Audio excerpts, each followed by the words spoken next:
Relatively simple architecture is a great subject for drawing beginners because it's usually very geometric in its appearance. And that means when we're trying to estimate proportions from our reference and capture those same proportions in our drawing, we're really just looking at height and width. And so when we see a building such as this, we want to think of it in terms of geometric shapes, geometric boxes of certain heights and widths, with a little bit of decoration stuck on here and there. But we shouldn't get distracted by the decoration. We need to be concentrating on the shapes that we're looking at. Even though in reality this is three-dimensional, it's a form rather than a flat two-dimensional shape. Sometimes when we draw, it's better to see the shape, particularly in our initial marks that we put on the paper, and to be always looking at what's the distance from things I've already drawn. You can see me doing this now. I started with this left center column, and now I'm looking at the window that's next to it, and I'm lining up the lines I'm doing now with the lines I've already drawn. I look in the reference and see how does this center window line up with the column on the left that I've drawn, and now I seek to do that. Now, looking at what I'm doing now, I've made that arch top just a little bit too high. And it's fine to do that. This is what happens. But when I draw the windows on either side, I'm going to pull them back down just slightly so that they're closer to the actual shape. Being aware of things that we've drawn that aren't quite right as we draw is really helpful. Not because we want to abandon the drawing or get down on ourselves, but because it may suggest some slight adjustment we'll need to make in the rest of our drawing.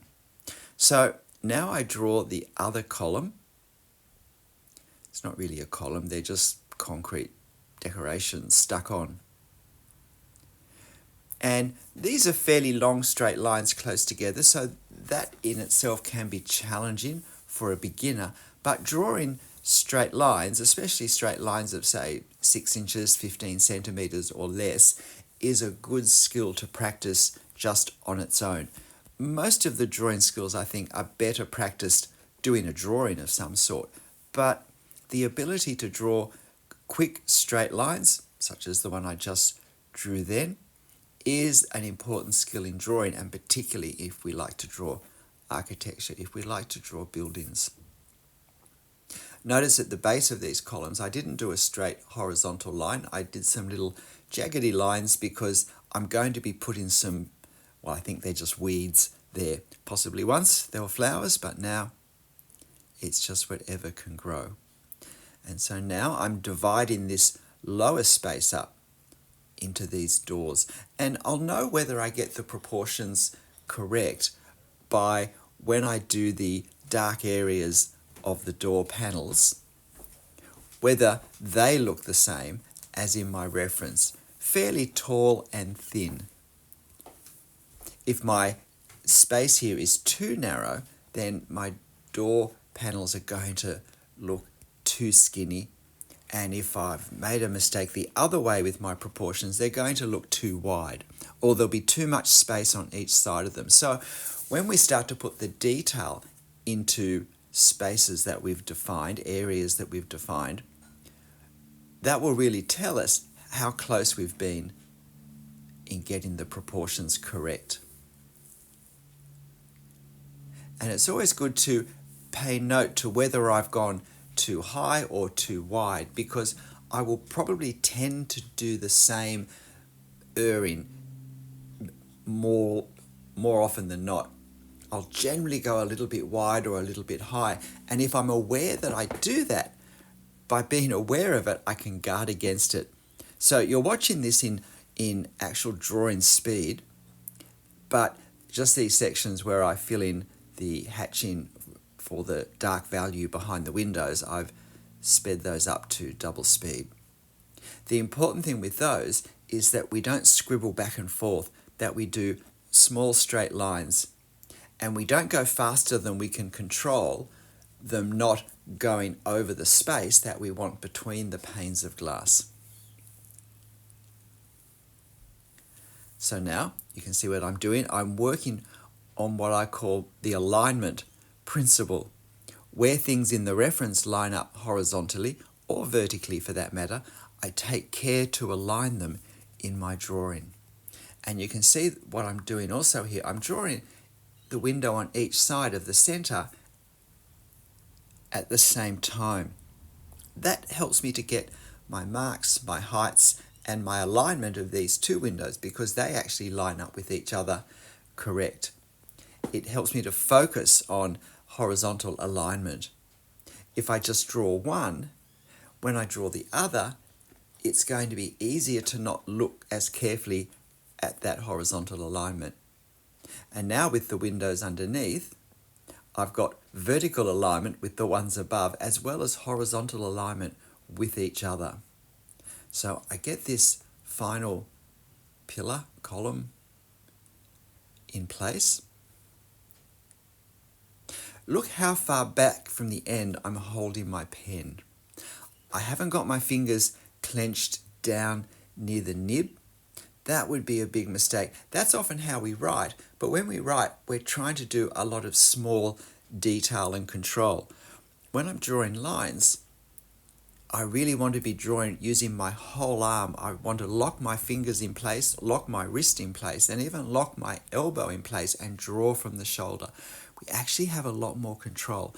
Holding my fingers so far back from the end also helps me to just see what I'm doing. I'm not covering up what I've already done, and that can be very helpful when I'm needing to position the end of the pen carefully. Now, I do a bit of a mess up here in that my right side column was a bit too wide, and so I did a line just to correct it in. Now we have an extra line. At the end, I want you to see what I do, because one of the really important things in drawing is learning how to deal with mistakes. And I mean this both psychologically, as in not to get stressed about it. It's part of a learning process. If you're learning the piano, you're going to hit some wrong keys. If you're learning to sing, you're going to hit some wrong notes. So that's just how it goes. The only problem, of course, with drawing is the wrong marks are still there at the end and we can still see them, whereas the music and the singing have disappeared into the airwaves. But we need be no more uptight about mistakes than any other skill we learn. It's a part of the learning experience. What we do need to do is to use the mistakes that we're aware of to focus on where we need to pay a bit more attention next time. So I like to think of mistakes as my friends when I draw, because they guide me into a more correct way or a more helpful way of thinking and of making marks on the paper. Notice that I'm holding the pen and I'm making marks fairly lightly. And that's another advantage of holding the pen at a bit of an angle. As I do, I can get nice light marks. And because I'm drawing directly in pen, I'm not doing any underdrawing in pencil, which I'll be able to erase. Sometimes I do need to adjust my line slightly, and so if the line is pretty light, then I can. Sometimes I want a heavier line for some reasons, particularly when I'm drawing these horizontal lines where there's a shadow because a part of the wall is recessed back in a decorative way. And now I can just put 2 or 3 lines on top of each other. So I get variety between my lines, and that helps to stop my buildings or whatever I'm drawing look a bit cartoon-like. One of the things that characterizes cartoons is a continuous line that's very even in how it looks. And so if I'm wanting for an effect that's more realistic in my drawing and in my architecture, then I don't want to end up with long continuous lines all drawn with the same pressure and therefore the same consistency. Changing my pens can be helpful too to create different effects by different line widths. I'm using a Copic 0.3 millimeter pen, and if you're finding this interesting, please hit the like button for me. That helps me out. And this photo reference, if you haven't seen my channel before, you can find on my channel community page. I think you may have to subscribe to have access to that, but That way you can do a screenshot and print off a hard copy, because certainly as a beginner it's easier to draw from a reference, I think, next to us than looking up and down at a screen. And we can, when we draw next to the reference, again, when we're beginning, it's better to try and draw same size, simply because that's easier to do well. And as a beginner, we want to make it as easy as possible for us to do well and to learn good habits and to get an understanding of what it feels like to draw something where the proportions are correct. And then when we still draw things in proportion, but we start to change the scale, we make our drawings larger or smaller than our reference, we have a stronger foundation to do that. Now you can see with these lower windows, I'm aligning the top and bottom of them with the things I've already drawn in the center with the door. And I'm also lining them up with each other, but I'm also then lining up with the windows above. And so alignment. And you see what I'm doing? I find that by actually putting my pen where the line needs to come down from, with the thing I'm aligning it with, and then just bringing it down, hovering over the paper to the point I'm going to start, helps me be more accurate in aligning in that way. I think this is a great subject because it's not too complicated. They are mostly a series of box shapes. And while there are some challenging aspects, such as these tall pillars with that decorative inset, it's always good to have something that stretches us a little bit, that pushes us a little bit. But if you want to make this subject a bit easier to draw, just leave out that center part, that recessed section of each of these long decorative columns. That way you've only got 2 lines, not 4, and they're not so close together, which makes it easier to have them look right, even if they're not perfect. Another tip, if you're a beginner, is with long straight lines. Usually we find it easier to do them vertically or horizontally, and whichever way it works for you, turn the paper so that that's the direction you're doing these lines. So if you find it easier to do a straight line horizontally by drawing a horizontal line, turn the paper 90 degrees so that these columns are horizontal lines for you, not vertical lines. Personally, I find horizontal lines much easier, but sadly, because I'm videoing and my camera is locked in place and I want it all to stay looking the same, I have to try and do the vertical lines the best I can. But if we're just drawing ourselves, we don't have that burden. So we can turn our paper in whatever direction will help us do the best lines. And careful observation is always important, and it meant I realized that the panes of glass in the lower windows were different size, both in height, there were 4 of them, 4 rows, and also in width. And so I want to try and capture that in my drawing.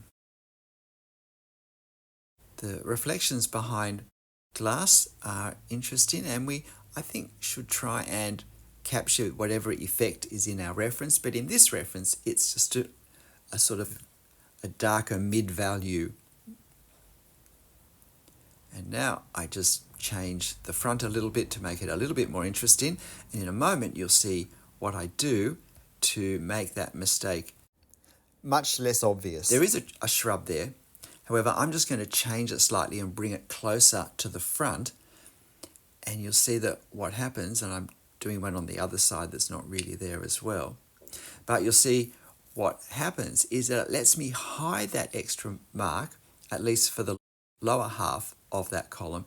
And it also lets me emphasize the right line by totally obliterating the line that's not quite in the right place in the lower half of that side of the building. G'day, I'm Stephen Travers. Hope you found that interesting. Please hit the like button if you didn't do it earlier and you've got to this point. And why not have a go drawing this architectural facade?